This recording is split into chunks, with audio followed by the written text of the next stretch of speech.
So, Liz, welcome again. You are in France. I'm sure you're going to let us know exactly where you are because we see a different background. And today, Liz is going to talk a little bit more about focus. Of course, we'll touch on the video that we showed you last time as well. But basically, what we want to do is give you a whole toolbox full of tools so that every day you have your horse in front of you, you have the right tool for the way your horse shows up and the way you show up, because it is not just about our horse, it's about us ourselves as well, and how our mind interacts with our horse's mind. So Liz, you have the floor, girl. I'm going to take some notes here. Great. Okay. Hi. Right. Well, yes, as you just said, I'm not at home today. I am at a client's house. And this lady is very fascinating. We are going to do a live with her. She actually worked with the Queen and her husband driving horses when she was a lot younger. And she now is in France, in Aunay-sur-Odon, which is where I am. And Aunay is the town, and Odon is the river that runs through it. So sur means, on, on the river. And she raises Highland ponies. So I have actually been working on 3 of her horses, one stallion this morning who got into a bit of a skirmish with one of his buddies. They're all kept together. So all her stallions are kept together, all her mares are kept together. And normally there's absolutely no problems, but I think they played a little too hard. And so I was doing some actual manipulation on him today, using quite a bit of the Masterson method, some massage, equine sports massage, and a little bit of acupressure as well. So he's doing much better. I worked on him last week as well, so he's repairing himself, which is quite nice. So today, yes, we are going to pick back up on some of these subjects that we've been touching on. So we touch on the subjects and then we're just slowly and gently going to take you deeper and deeper into each subject. But we can't just give you all the information at once because first of all, you'd probably be bored to tears and totally overwhelmed. So today we're going to go back to the idea of focusing. So we talked about this last time, where you tend as a human being to go into a lot of different things in your life with an awful lot of baggage. So it doesn't have to necessarily be about your horses. It could be about time you spend with your family, or you've put time aside to be with your son or daughter, but actually your brain is full of other things and your focus is not necessarily where it needs to be. So with other humans, it can be a bit annoying for them, but for the horse, it can be extremely disturbing. So focus is like anything. It's like a mental muscle. You have to train it. It doesn't just happen on its own. The human mind is very energetic. There's an awful lot going on, and we train our minds from a very young age to constantly be generating new thoughts and constantly having this chatter going on in our heads. So trying to calm that chatter is harder than we think. Now, a lot of people do meditation, but meditation's not that easy. So I started with this little exercise, and I try to get as many of my riders doing this as possible. So this is your challenge for the week, is engaging in this particular exercise. So most of you have phones, and on your mobile phones, you have alarms, and those alarms also have timers on them. So what you're going to do is you're going to set your timer for 2 minutes in a nice quiet area where there's nobody else around, and for 2 minutes you're going to keep in your mind an image, a clear image or a word, whether, some people deal better with images, some people deal better with words. You're going to pick a word or an image and you're going to stick to that.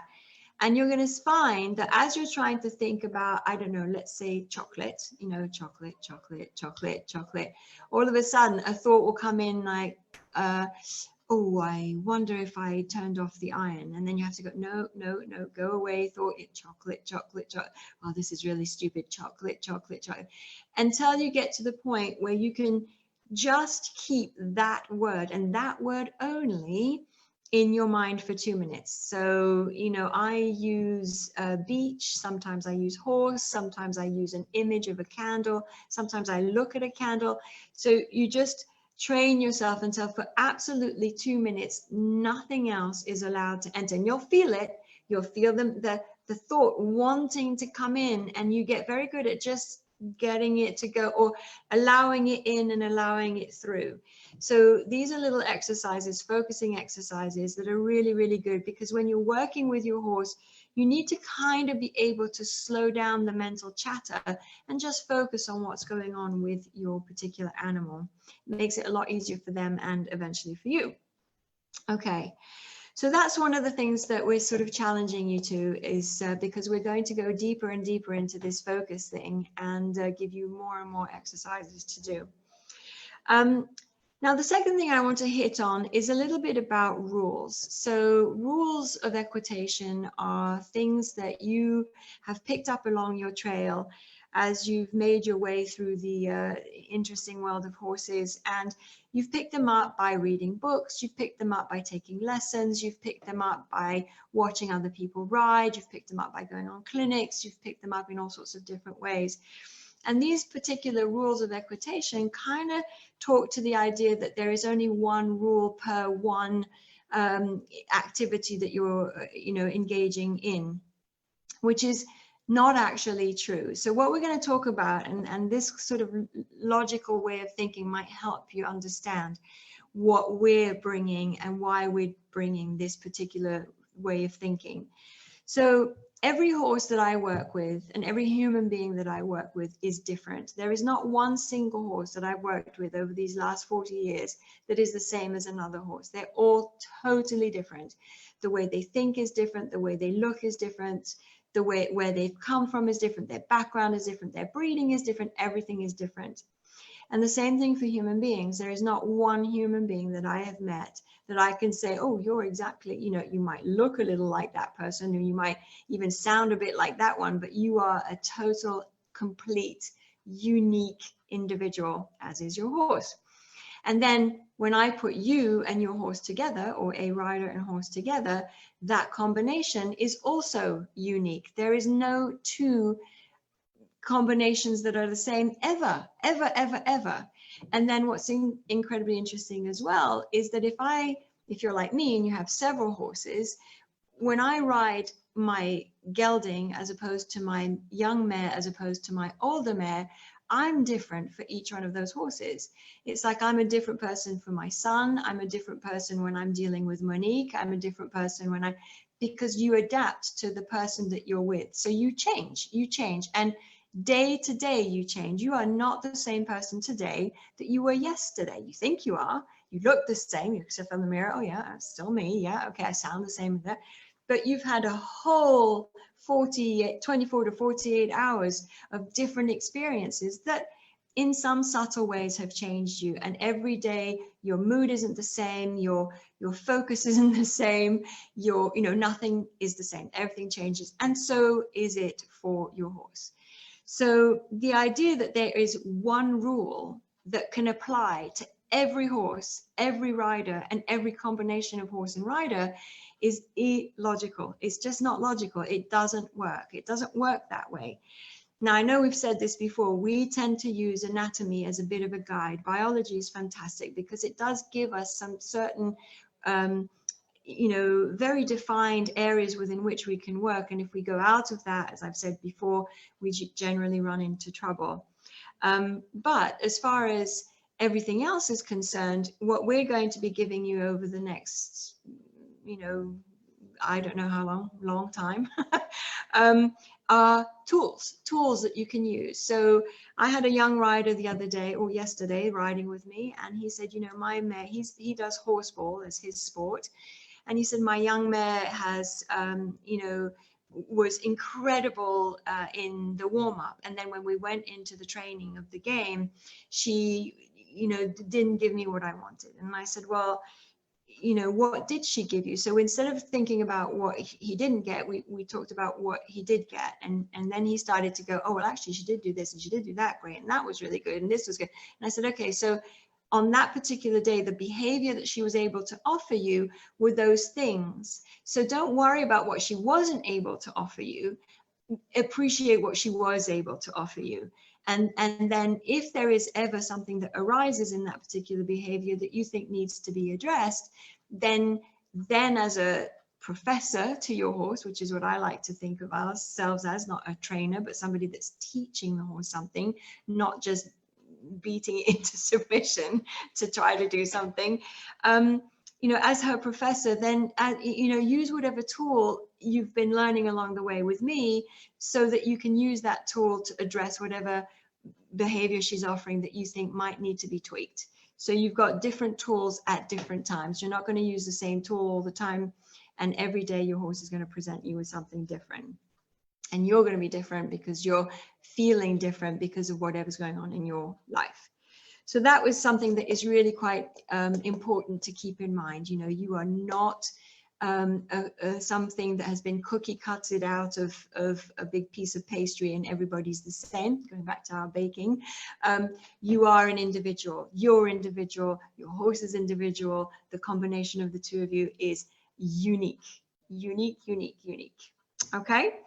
Now we're going to go a little bit on to slow. Now, again, we've touched on this subject. A lot of people, even at very, very high levels, I mean, even people that have written books, people that are really amazing riders, have this idea that the horse needs to go fast. And I don't mean, you know, there's this idea of forward, and that there needs to be loads of energy, and you have to be, you know, really getting this horse to, like, you know, kick off your leg and spring forward.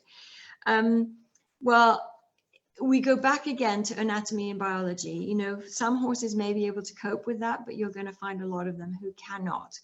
And if you're teaching your horse something, again, I'm repeating myself here, and it's not because I'm starting to get a little older. It's simply because the more we repeat these ideas, the more you will gather the information slowly and bring it into your logical mind and have it become part of you as well.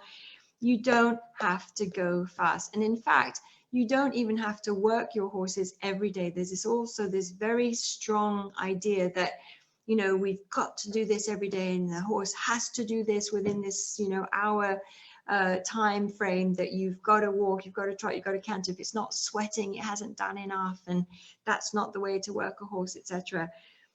Try to let go of those ideas a little bit and start to remember again what you felt when you were learning new skills, you know, because it's, you know, when you're learning how to drive, for example, or when you're learning how to play tennis, or when you're learning how to play the piano, you've kind of made that decision. I mean, some of you may have been forced by, you know, pushy parents, but some of you are doing it because you really want to. And if you really want to, you've got an emotional attachment to what you're doing, but the horse doesn't. The horse doesn't have an emotional attachment. He's not out there going, yes, please tack me up and let's go do circles or jumps. Or that doesn't mean he can't enjoy the work with you, but he's not initiating it. So when you're teaching him something new and something that you want him to do, not something he's chosen to do it slowly. That means make the horse understand that he doesn't have to rush off his feet. The faster he goes, the less he can think. And we're trying to get these animals who are reactive animals to actually become more, you know, use more of their intelligence and really start to think rather than just react. So that's something that's really, really important. Now, also the last time we kind of threw this video at you, very short video of one of my students lunging a horse. And we just started to introduce this idea of how to place the shoulder back in alignment with both ends of the horse. And I quickly said, and that is how you align your horse. And then we left you with that. So you're probably all going, oh my God, that's it. That's it. All this build up for that. You know, what on earth is going on? So what we're going to now do is we'll be taking more videos of different horses, different people doing the same thing. So we will give you a little bit more input there. But if you have been brave and you have decided that, this lady's actually making a bit of sense and I think I'm going to give this a go, which I hope there are a few of you out there doing that, and you have actually put your horse at the end of the lunge line, and you did look at him for a while, and you did realize that, oh yes, as he comes around this part of the circle, he's falling in towards me, and oh, and on that part of the circle, he's falling out. And oh yeah, look, if I look at where he's falling in and out, it's definitely through the shoulders, deviating as he comes through towards me, either by falling in on the left or falling out on the right. This is not new to you. You've seen this before, but we're making you become much more aware and conscious of it. So the step that you take towards the horse as you lean your shoulders towards his shoulders gives, quite a bit of pressure to the horse, and hopefully he's going to step away. But he won't every time, because there are other influences going on in his life. And we're going to talk a little bit about these influences. So there's an emotional influence. So the emotional influence might come from the fact that you've taken him away from the herd. So my horse comes in, my young Lusitano comes in from the herd or away from the herd, and of course he doesn't like it. So when he's in the school, the part of the school that is closest to where the rest of the herd is, he is drawn to. So he will move out and away from me on that side. And then the side of the school where there are no rest of the herd, it's just the sort of great unknown, he tends to then fall in towards me, because as he's falling in towards me, he's once again getting closer to where he knows the rest of the herd is.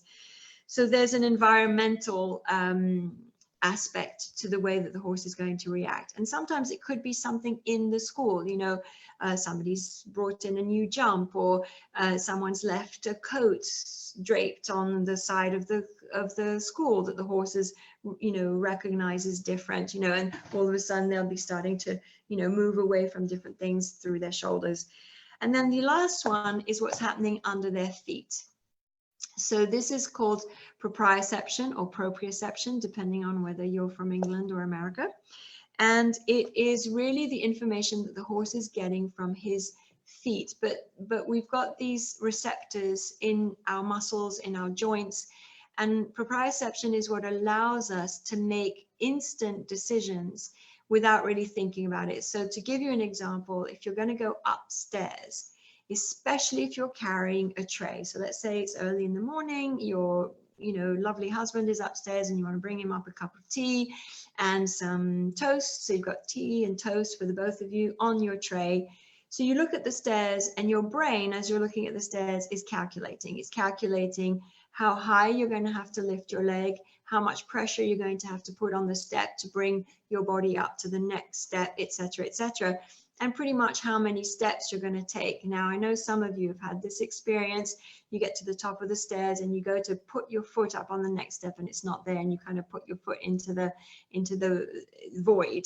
So that is where proprioception has been working for you. But you can come up to your stairs, and without at all looking, you can go up those stairs without going, oh yes, I'm going to have to put 12 kilos worth of weight, and no, none of that. You've got an onboard computer doing all of that work for you.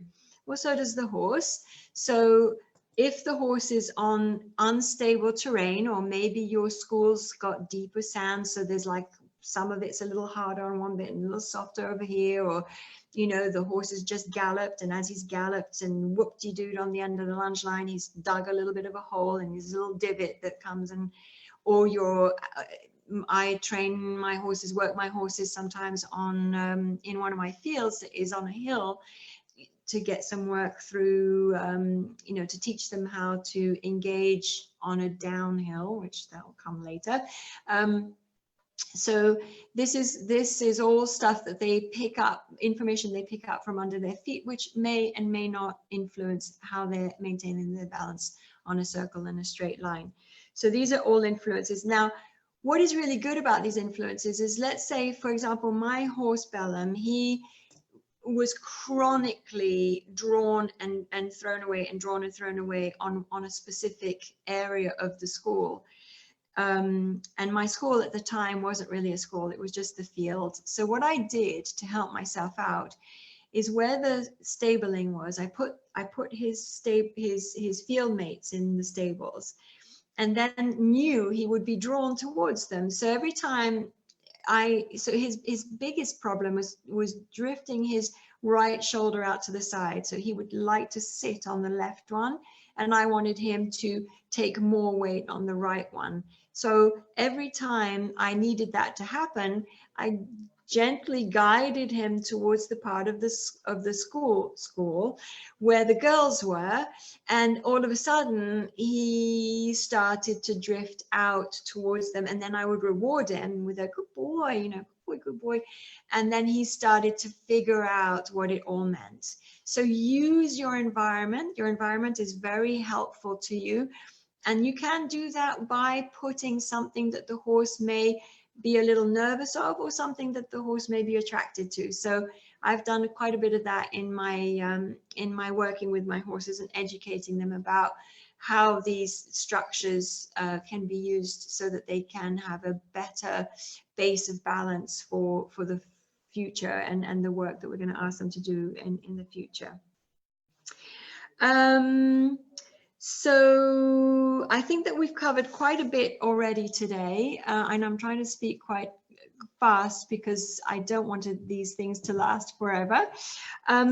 So the last thing I'm going to leave you with is this alignment. So you've now seen the video, you've seen the young girl that took one step towards the horse, and once the horse had moved away, she then took the step back and then waited to see what he did further. And then every time he came in, so the lunge line dragged towards the ground, she did the same thing. She repeated the movement.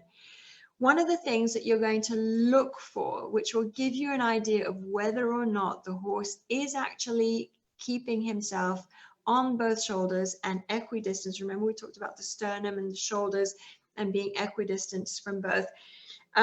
When the horse is equidistant from its sternum with both of its shoulder blades, and then carrying mainly his weight equally on both front feet, you will find that immediately the head and neck will swing into this alignment in front of them. So if the horse is carrying his nose to one side or the other, then he's going to be dipping his shoulder away from the swing of the nose. So this is quite a good indication. So if he's on both shoulders, his nose and neck will be in front of him. If he goes to swing here, he'll do this, because this is what he's using to balance.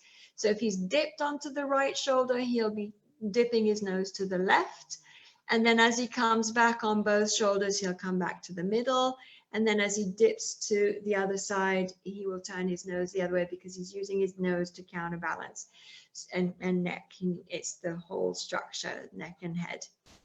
Okay, so that can kind of give you an idea. If your horse of his own accord, not because you're holding him or placing his head and neck in any way, which you will be tempted to, because that's what humans do, because we're a bit of, you know, we're kind of control freaks. So try to be less of a control freak and more of a enabler, that the horse can actually allow him to do what he needs to do.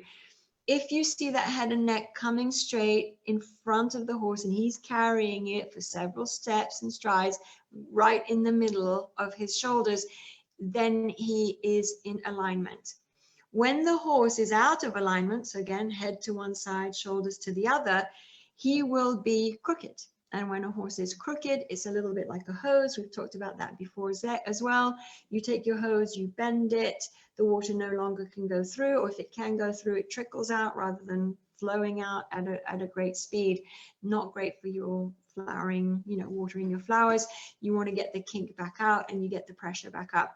Well, the same thing for the horse. Not only is he out of balance, but the energy that needs to go from the hind end up and over through to the head and down the neck and under the belly, and those chains of muscles, for them to be able to work harmoniously together and get everything working and functioning properly, there cannot be a kink in the hose, especially if you're going to put a saddle and bridle and rider on the horse.